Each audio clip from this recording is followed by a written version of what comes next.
So my name is Nikhil. I'm a PM based in Seattle office at Google.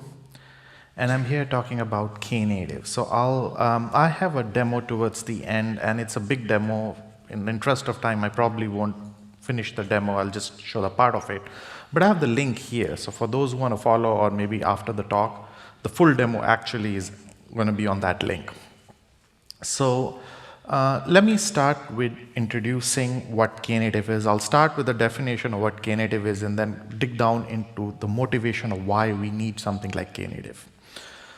So let's start with the definition, right? It's pretty obvious. It's a Kubernetes-based open source building blocks. It's basically serverless computing and container. So you basically merge serverless computing and container. And Kubernetes, is a platform for building platforms. So it's one layer. Actually, it's not technically one layer. There are multiple layers. I'll show the entire stack. But it's built on top of Kubernetes. So that's what Knative is. And we'll start with the basic of Kubernetes. I think there have been a lot of talks on Kubernetes, and I don't want to go too much into details. And kind of to use Knative, you don't really have to understand Kubernetes that much. I mean, that's the kind of point of having something like serverless, is that developers get abstracted from the operational complexity beneath. But yeah, Kubernetes is like kind of a de facto platform for orchestration, something like Docker Swarm or Mesosphere. It handles container. It's basically a way of you describing your resources in a descriptive way, and then the system tries to bring that actual state as close as possible to what you describe. And Kubernetes basically does a lot of things for you. It deals with all sorts of things like scheduling, check, load balancing, etc., etc. You have a full list and probably a lot more than that. But that's not a good platform for developers. So in the Kubernetes world, we basically have two categories of users. We have the developers, and then we have the operators, right? Operators are the one that deals with all the abstractions that deals with the underlying infrastructure, and they kind of worry about Kubernetes and how to maintain the cluster. And then we have the developers who ideally do not want to get their hands dirty in the operational complexity, and they just focus on their code. So these are the two set of users for Kubernetes.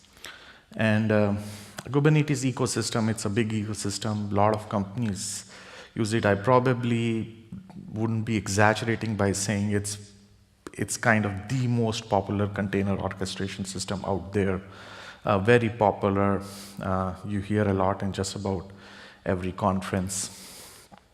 So yeah, so these are the two different, this is like the kind of, now I'll just step back and I'll start with the motivation of serverless. Now I mentioned that there were two set of users, right? The operators and the developers. And this is the kind of model for operators. Operators, they don't want to do any infra management. They want the managed security, and kind of the serverless says that you only pay for what you use. So that's how the operators this is like the operator's view of the serverless. Then comes the developers, or the programming model, right? It's a service-based, so you have these, it's functions and services we kind of interchange, because in serverless, if you use something like AWS Lambda, they will call that as functions. But I would say function and service, for the context of this talk at least, is kind of the same. It's an event-driven, so you fire off an event, the system reacts. And last thing, it's portable. Now, this is kind of portable from the Knative point of view. It's not serverless in general is not portable. For example, if you use AWS Lambda or Azure Functions, you're tying very much into the underlying platform, and that's actually one of the drawbacks of using something like serverless, is that you obviously get shielded from the operational complexity of it, but you're also doing a lot of like vendor dependence, right? Sometimes the good thing about Knative and anything built on Kubernetes is kind of the de facto platform which is available on AWS, Azure, at your own local data center, whatever, and anything built on top of it, you obviously tie it down to Kubernetes, but because Kubernetes is widespread available, it's kind of portable. So in the sense that I have a local cluster on my data center and I want to move my workload from there to Azure. Azure has Azure Kubernetes service. I can move it. Then I can move it to Google on top of Google Kubernetes service. So that's why for something like Knative or anything built on top of Kubernetes, it's actually kind of portable. So now we come back to containers, right? Containers is kind of quite popular way of deploying your code. It's a mini virtual machine, kind of. There are a lot of these containers. It's huge base image you build on top of it. Supports multiple languages, supports even binary. In fact, one of the demo I have actually shows how to install a binary, which is something that you can't do on a system like AWS Lambda. I don't know if I'll have time to get to that point, but if I do, I'll point this out. But you can basically install binary here also. So that's containers. And it's kind of an industry standard, right? If you look at the trends, increasingly it's being adopted, and it's actually a very popular way of deploying your microservices. So coming back to Knative, what Knative basically brings, it marries the two things. So it brings that serverless model to the containers. So now what you have is you have these functions or services, I'll use the term interchangeably, deployed on a container, and you have essentially a serverless model applied to those containers. So there are these common building blocks like serving, eventing, and build. I've actually crossed out build because the earlier versions of Knative supported all three of them. And then they decided to deprecate build before 0.9 version and replace it with Tecton. So actually there was a talk about Tecton pipelines in the morning. I'm not going to repeat it. I have a slide on this just to give you a brief intro to what Tecton is. Tecton itself is a big topic, right? You could talk for it for an hour. But anyway, so it has these common ingredients that you would use on a serverless workloads, and it's basically designed for modern development partners. So Google kind of started it, and then it's open source, and now Pivotal and Red Hat and IBM and SAP are mainly partners. So we have like a weekly sync between all, and there were plans to give it to Cloud Native Foundation. But that didn't happen. Apparently, a lot of people got upset with it, and there was this back and forth debate. But again, that's the politics of the issue I won't get into. But yeah, but it's fully open source. And that's good because open source, what you could do is you can use it on multiple platforms. In fact, I'll cover this later on, but a lot of, one of the uses of something like Knative is that you can have a hybrid scenario, because you can have some services running on AWS, some services running on GCP, and some on local, and they all can seamlessly talk to each other. And not only can they talk to each other, you can move the workloads across different cloud versions or your own private data center. So I'll cover that aspect also a little bit, and I have a demo about it, again, subject to how much time I'll have at the end. So what's the motivation for Knative? Well, the developers want serverless, right? They just want to focus on their code. They don't want to deal with underlying infrastructure. And developers, people have different programming languages, preferences, different ways of doing it, etc. Something like containers, basically, because of the huge variety of base image that you have, gives developers the flexibility to implement their services any way they want. So that's the developer side of the story. The operator side of the story is, operators don't want to manage the infrastructure that much. Developers don't want it also. They want to have something like Kubernetes, which is a great orchestration system, and they love using all sorts of Kubernetes, GKE, Google Kubernetes, which is the Google version of Kubernetes. Kubernetes is obviously not the right abstraction for developers, but it's definitely the right abstraction for operators. So that's the two sides of the story, right? The developers and the operators. And Knative for developer, what Knative gives you all the common components, so you can write your own code. You don't have to worry about building the Docker image. You don't have to worry about all the handling of how to upload it in registry, expose it, set up logging, etc. In fact, I'll show the Knative stack in details, and it actually has Istio as one of the layers. So it's logging, monitoring, traffic routing, all this is handled by Istio, although you can swap it out for something else if you want. But anyway. And obviously you have automatic scaling also, which is what the serving component will do, which I'll also talk about. So that's the developer view of Knative. Talking about the operator view of Knative, right? It Kubernetes kind of abstracts out the operational complexity, and like I mentioned before, it's kind of universally supported by major cloud vendors. And it's quite extendable. In fact, Kubernetes is basically a platform for building platforms. The quote is that it's never an end goal, but it's actually a great place to start. And then you have several platforms like Knative built on top of Kubernetes. And then you have several platforms built on top of Knative also. Some of them are open source, some of them are commercial. I'll just show a stack. I think it's probably, it would be one of the slides later on.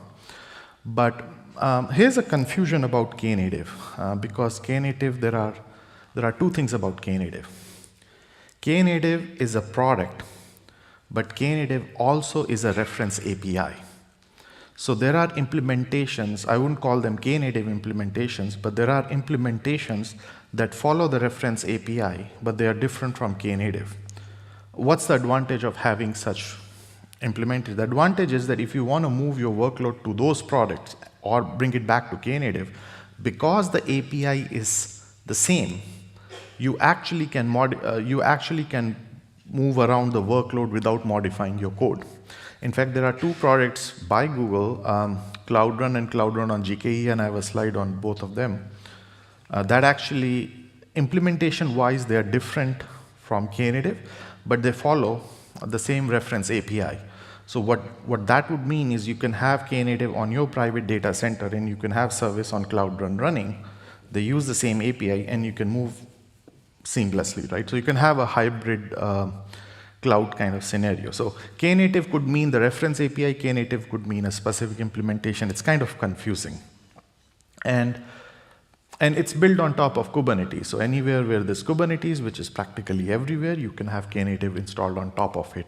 In the demo, I'm actually going to do that. I'm going to create a cluster on GKE, install Knative, and show how it auto-scales on the services. So this is the stack, right? Underneath you have Kubernetes. And then you have the service mesh. Istio is the default one. It's by far the most popular ones.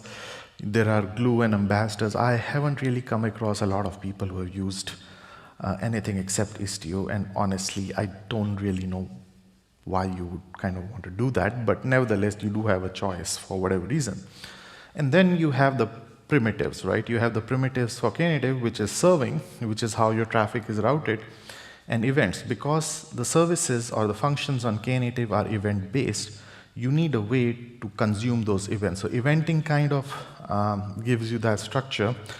I'll explain both serving and eventing. And then you had build, which is now deprecated and replaced by Tecton. That is why I've graded out. And then you have several commercial products built on top of that. So like I said, it's a layered stack. If I have time, I'll show Google Cloud Run and Google Cloud Run GKE, and I can show how to do a hybrid cloud. And then there is SAP, and I think the Red Hat also has, there's a product called Riff from Pivotal. There are multiple products built on top of it, but that's the Knative stack. So yeah, so on Google Cloud particularly, there are three different products. Cloud Run on GKE. It's actually being now commercially renamed as Cloud Run for Anthos. Cloud Run was a beta product, but it's actually going to be a GA soon, quite soon actually. And then you have the Knative. And mind you, the reference API is the same. So while they may be different implementations underneath, to a developer, they would be the same. And that is the reason why you can move the workload seamlessly. I'll briefly touch upon Cloud Run and Cloud Run GKE and show a demo for it. But for now, let me focus on Knative. So let's start with the components. So Knative serving. What is Knative serving? Knative serving is essentially deployment of containers, right? And it gives you an automated scaling from 0 to n. There were feature requests that sometimes people want one or two warm instances already, because cold start can often be a problem. So there are some workarounds, and there is some work to do that. But for now, you have an automated scaling from 0 to n. So if you're not using it, scales down to 0. And you have these immutable configurations. And every time you deploy a new container with the same name, you actually create a new revision. And in the demo, I'll actually show how to create a new revision, and then I can also have something like traffic splitting, sometimes for A/B test or whatever. You want to say 50% of the traffic would go to one revision, 50% of traffic would go to another revision, or anything like that. And you can use the built-in logging or monitoring, or you can have your own component. You can also, being open source and being very flexible, you can also have your own auto-scaler. There was a debate that happened in Knative community, and what happened was that Knative initially was one product in one repository. And then they deliberately separated out into components. And the reason why, and I can actually show the website, the reason why they wanted to separate was they don't want to have Knative as a single product, but they want to portray Knative as set of multiple components, so that gives the developer the flexibility that you can swap one component for another one. In fact, you can even, in theory, of course, you might run into compatibility issues, have an eventing version 8 working with build version 7, working with, I don't know, serving version 5, for example, right? So you have these different components, so you can mix and match any way you want, and you can plug them out. So it's a very flexible system, how you want to do it. So you have, at higher level, you have the service or the function or container. You have a configuration. I'll show some examples so it will become more clear. You have some, in my demo, I have some environment variables. You create these revisions, point-in-time snapshots, and then you route the traffic. And by default, the traffic would go to the latest revision, but you can split it also in any way you want. So that's how the serving works. Let's talk about eventing. We are talking about an event-based system, so we obviously need a way to produce and consume events. So what is it? It's basically a Knative-based systems are loosely coupled event-driven services, right? So you declaratively bind the events, producers, and services, and there are all these different event types, and there are all these ways of how to consume that event, right? You can have like events for GCP, you can have event for Kubernetes, all sorts of different ways on how you can actually capture these events. So there's a source, there's a producer, there's a trigger, which is typically what you expect from an event-driven system. Again, depending on time, I might be able to cover eventing. And you have a lot of different event sources here. So I have Apache, Kafka, very common, Google Cloud, being kind of having its origins in Google, you would expect good ways of consuming Google events. So you have all of that, and then you can have different examples of use cases. For example, cron jobs and process IoT and so on. Although if you're typically on GCP, there are other ways of doing it. Also, they have like cloud task and other ways of doing it, but nevertheless, Knative provides you one. And there are a lot of samples. If you go to this website, GitHub, I'll actually walk through the Knative website and Knative GitHub repository. But there are a lot of samples on how you can collect and consume events. So let's talk about building, right? This was the original build, which was before 0.8, and then it got replaced by Tekton pipelines. Post 8, again, I'm not going to cover details of either one of them. Tekton, we had a talk in the morning, and build is kind of deprecated, so no point going into details. But for the sake of completion, it's essentially how your source code goes to the container images on repository. That's what build is going to be, and there are different templates and service accounts, how to deal with all sorts of things like Docker S3, authentication, etc. But like I said, it's actually a deprecated component replaced by Tekton pipelines. Tekton is actually quite, you have the GitHub link, they're quite broad projects. In fact, I know Google had some collaboration with Jenkins Cloud Bees. I was actually in Jenkins World a month back, and they were talking a lot on Tekton. A lot of Jenkins X actually is based on Tekton. We had some Google engineers working with Jenkins, because internally we have systems which are internal, they are not public, and kind of Jenkins X borrows a lot from there. So we had a very close collaboration, but nevertheless, Tekton is like basically a modern CI/CD platform based on Kubernetes. Like the thing with Kubernetes is basically a platform for platform, and what you see is people building layers and layers on top of Kubernetes, right? So we had the whole serverless on Knative, and now you have a CI/CD system, because one of the complaints you have is, let's say I use something like a classic Jenkins, and I have my build agents, and whether I'm building or not, I have like say 100 agents, they're always there. I'm paying for them even if I'm not using. The benefit of something like Kubernetes is that if you're not building, you can scale down those agents to 0, right? Because Kubernetes allows you to do that.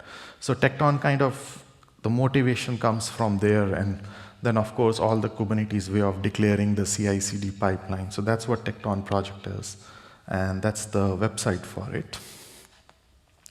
So Knative, it's a very active community. I'll walk through the website. We always welcome contributions. Feedback is always appreciated. So that's the value for Knative: auto scale, one-step deploy, manage workloads. And I think at this point I was probably gonna pause. And what I'm going to do is I'm going to switch to demo. Okay, so let me actually first go to knative.dev. Okay, so that's the Knative website. Some of the things are in, okay, good. So it talks about what Knative is, and I think somewhere here you would have view repository.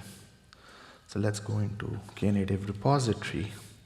And in this repository, you have, that's the, okay, actually some of the components I should probably lock out because some of the components are not for public, so it will show you all the stuff. That's the problem when you work for Google, that there's a lot of proprietary stuff.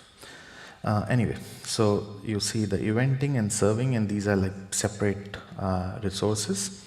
Test infra and all that is basically internal for us when we deploy it.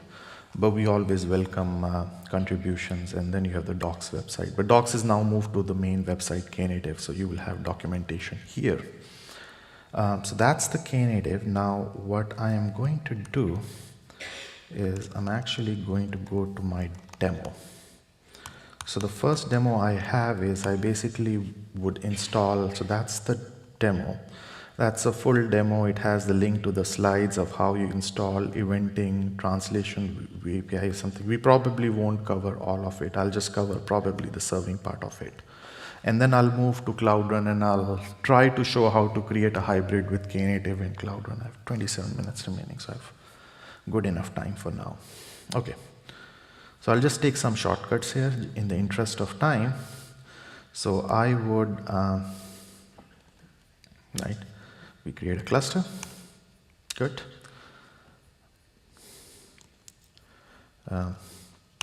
Zone, Europes, just for fast. And now I'm actually going to create, oh sorry. Why is it I need to do a copy paste? Okay. If I run this command, it actually will create a cluster, but I am just not going to run it for too long. I'll just start because it takes a while and I don't want to waste time here. So I'm going to create a different cluster name. I'm just going to call it Knative 2. It would start creating a cluster. Okay, cloud.google.com. Console, it logs me in. Okay, so now I go to my clusters on GKE. Where is it?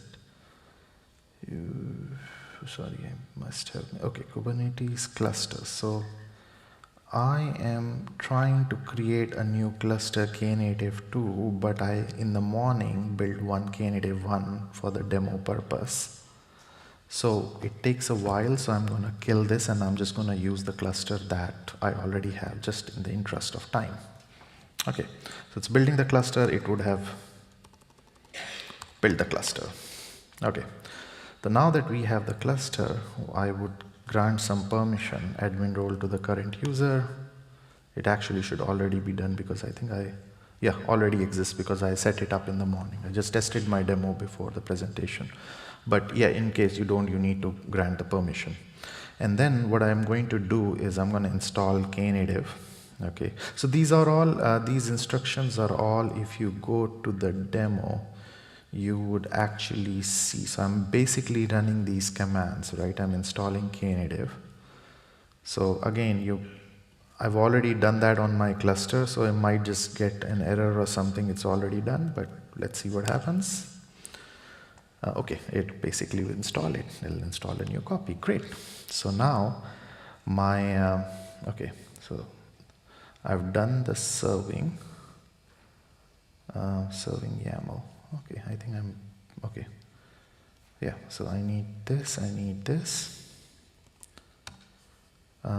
Okay, so I'm now setting up my cluster again. I'm actually kind of redoing it, but sure. So now my cluster has Knative installed on it. Just to make sure everything is working, I should have pods with serving. So pods are running with serving, which is good. It means serving is working fine. I'll check my pods for eventing. Eventing is fine. Monitoring is fine. Good. Then I have, let me actually show you what I have here. I have the hello world. So I have examples in Python and C, but I'm just gonna use Python as an example. It's probably more popular. So simple hello world, I just read an environment variable, and this is something in my example that I'm using it as a config. So that's why I have this, and just say hello, whatever your target variable is. So let's go back, and I'm G-Cloud build. So I'm actually using the Google Cloud build to build my container in the cloud, but you could actually do it on your local machine or a Docker build also. It kind of works the same thing. So now it builds a new hello world, and on my container registry, which is going to be here, where is it? Container registry images. Most of it I've already pre-built, but you should see one. Okay, this was one I built 3 hours ago. I'm going to build one right now. It's building, it's pushing, and in a minute or so I should see the new one. Good. So now I go back and I see a one that I built just now. So that's the one I built just now. It's a simple hello world. That's basically the Python code. I'm using Python Flask as my framework, which is probably the easiest thing you could do. And then I basically have serving YAML. So this is my serving YAML, right? API version. My first container, I'm actually going to tag it with hello world version 1. And in my configuration, I basically have my container registry, and I have an environment variable target v1. So that's basically my YAML file that I'm now going to, I don't need this right now, that I'm actually going to deploy the service.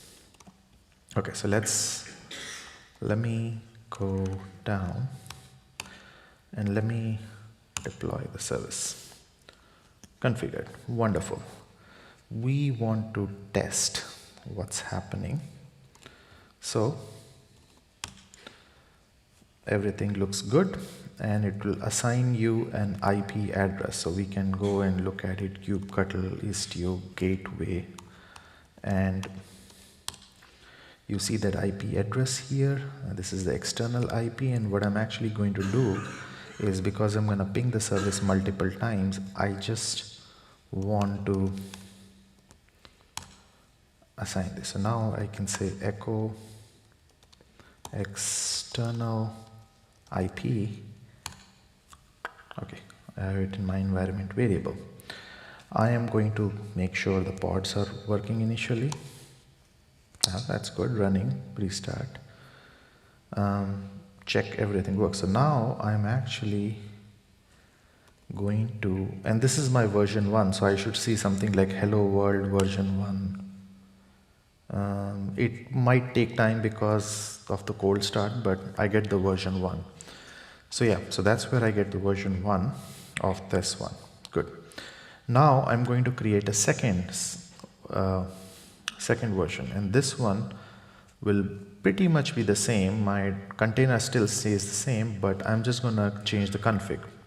So what I have now is I have an environment variable here with v2, right? So as usual, I would apply this to v2 here, and good. So it's v2. Now when I ping, let me repeat, I should see v2 here. Come on. Oh, good, v2. So I had first configuration v1, then I created second configuration v2, and the way traffic routes is every time you deploy a new configuration, 100% of the traffic would go to your latest configuration, unless you decide to change that or split the traffic, which is what I'm going to do now. So now I have a third YAML, and what I'm going to do is everything stays the same. I'm just going to call it hello v1, but I am going to split the traffic here. So I have two revisions, v1 and v2. I can say 30, 50, or actually I can do anything I want. I can just say 30, 70, right? Let's say 30, 70 instead of 50, 50. And now I am going to apply this. So it says applied your new configuration. Wonderful. The next thing I'm going to do is I've applied the new ones. I will, first of all, let me do the simple curl. See what happens. It should give you either v1 or v2 with a probability that it's 30 or 70. v2, it's always giving v2, weird. Actually, what was my probability? It was 70% of v2 and 30% v1. Yeah, so it works. So sometimes you're getting v2 or sometimes you're getting v1. Statistically, 70% of the time you would get v2 and 30% of the time you would get v1, which is kind of something what we are getting. Maybe you're getting too much of v2. I can change the configuration, and what I'm going to do is I'm going to do the opposite. I'm going to say 10% of 90% of the time I'm going to get v1, and 90% of the time I'm going to get v2. And now I reapply this configuration. Sorry. Oh yeah, since I pinged it multiple times, I reapply this configuration. And now I should predominantly get v1, not v2. Yeah, predominantly so this is an example of how I created multiple versions, and then I can split the traffic. Right now, so here's what I'm going to do. I'm going to do some funky stuff here. I am going to get pods. Okay, let's see what happens. So I actually had three versions, right? v1, v2, and v3. That is why you see 3 pods. In fact, if I wait a little bit, I would actually see 0. And the reason why I will see 0 after waiting a little bit is because it's an auto scaler. If you don't get any request, it scales down to 0. So if I don't ping it anymore, after a while, you won't see any pods because everything goes down to 0. So that's an example of serving. What I'm going to now switch back to is I would show an example of the managed service or Cloud Run, which uses Knative API. But anyway, so let me go to another GitHub page I have, and I have a Cloud Run demo here somewhere. The internet has been flaky, but okay, that's my fork. Okay, Cloud Run demo. And there's something very interesting about this demo. And the reason why it's interesting, it's something you cannot actually do it on Google Cloud Functions, Azure Functions, or AWS Lambda. And the reason why you can't do it is what this does is it lets you create a MS-DOC file and will convert it to PDF. And it doesn't use it uses OpenOffice, which is a binary, right?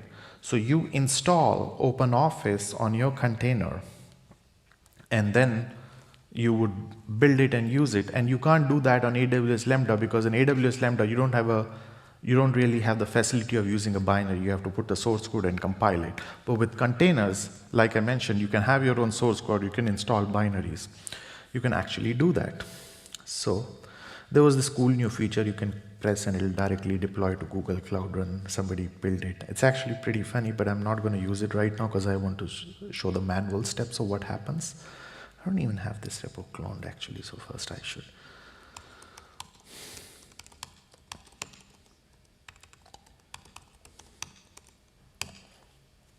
Oh, sorry.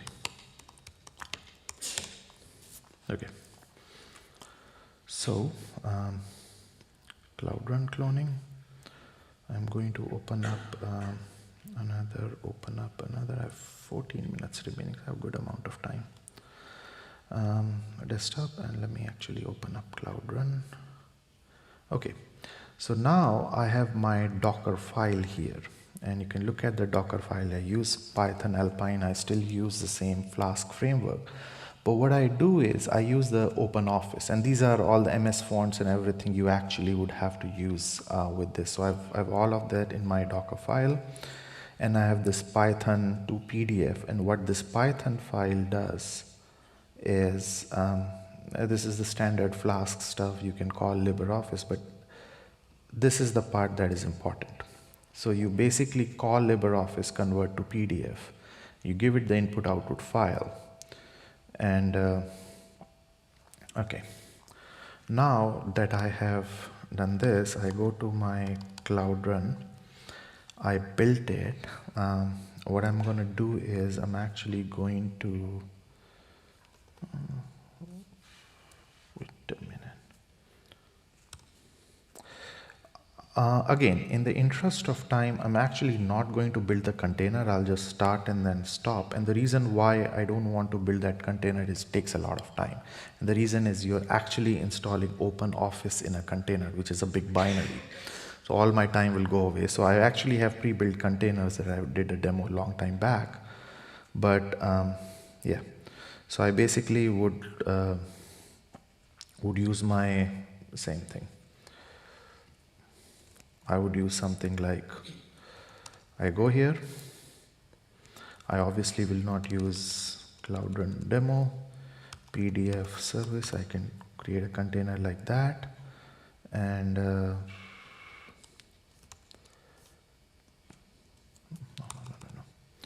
gcloud builds submit.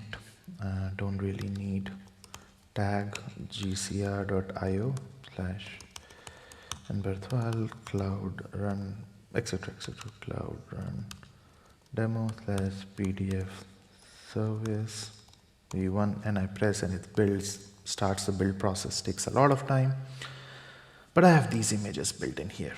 So when I go to my container registry, I go back, I would see my Cloud Run demo, which I built a while back, a month back. It wasn't scanned, but it's okay.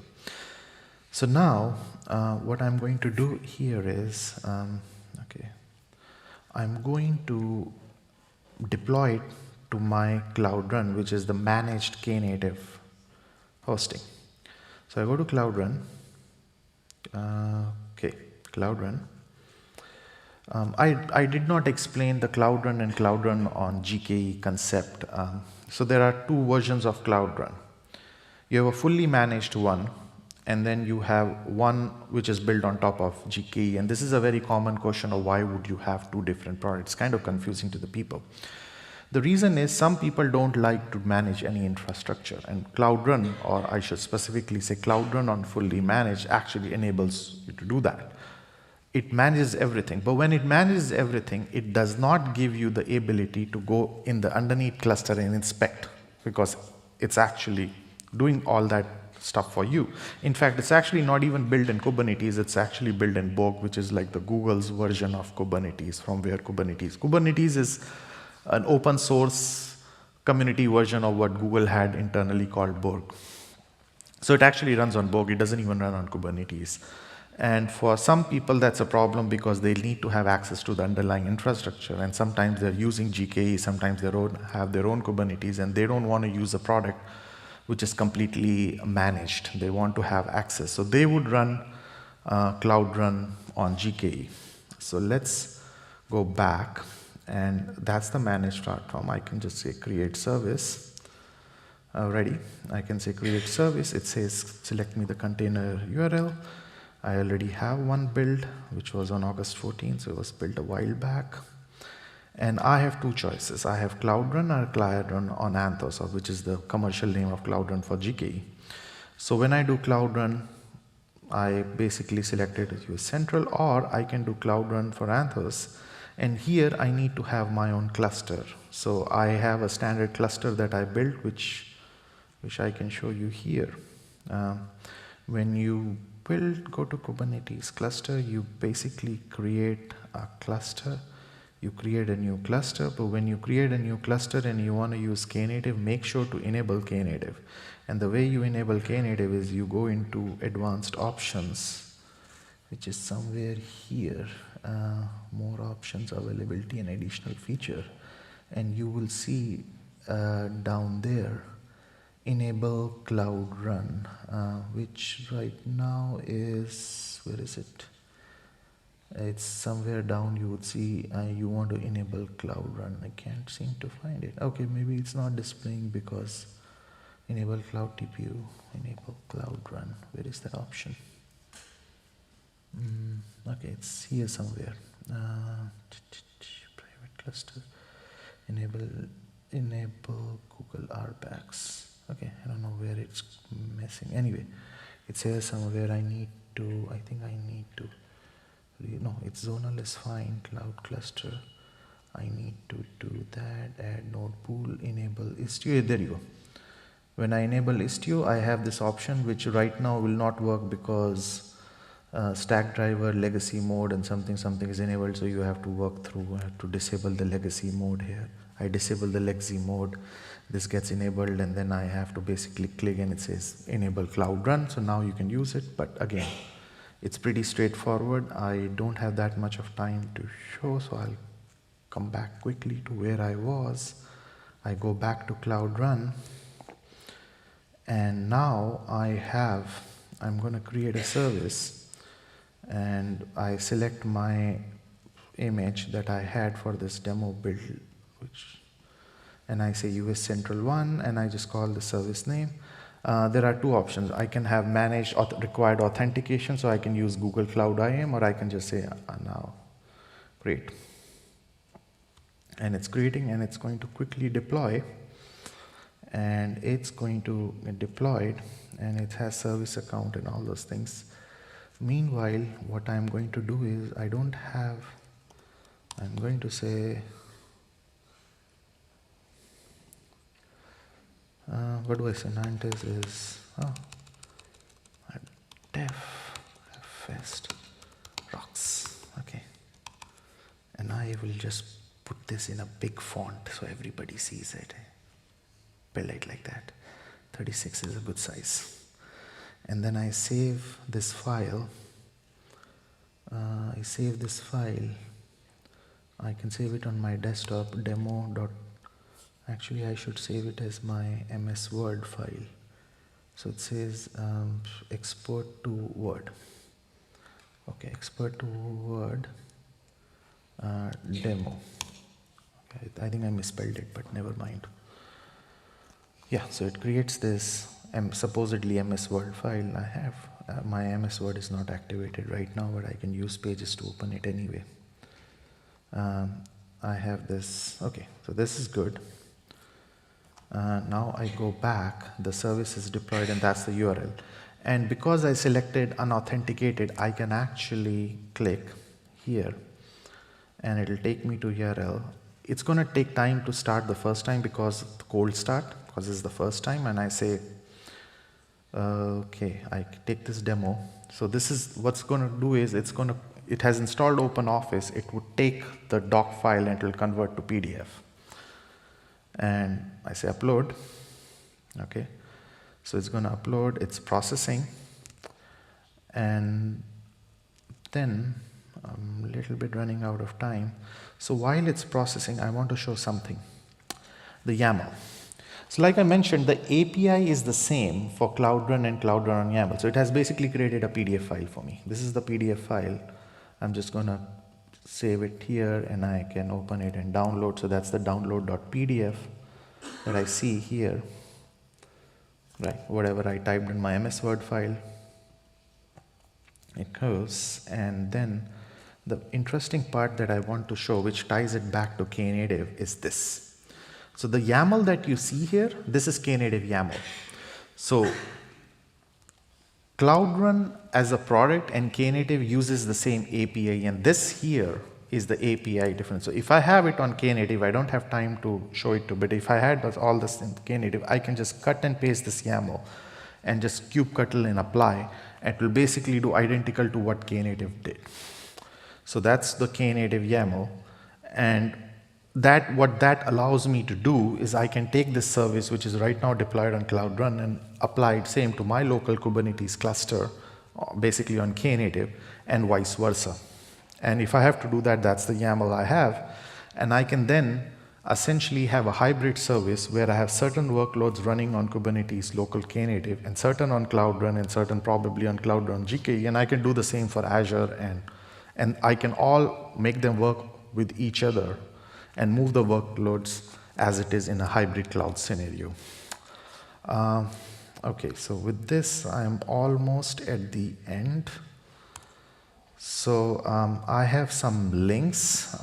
That's the Knative website, that's the Slack channel, and that's my Twitter handle. If you have any questions, I'm happy to take it right now. I have about 3 minutes remaining.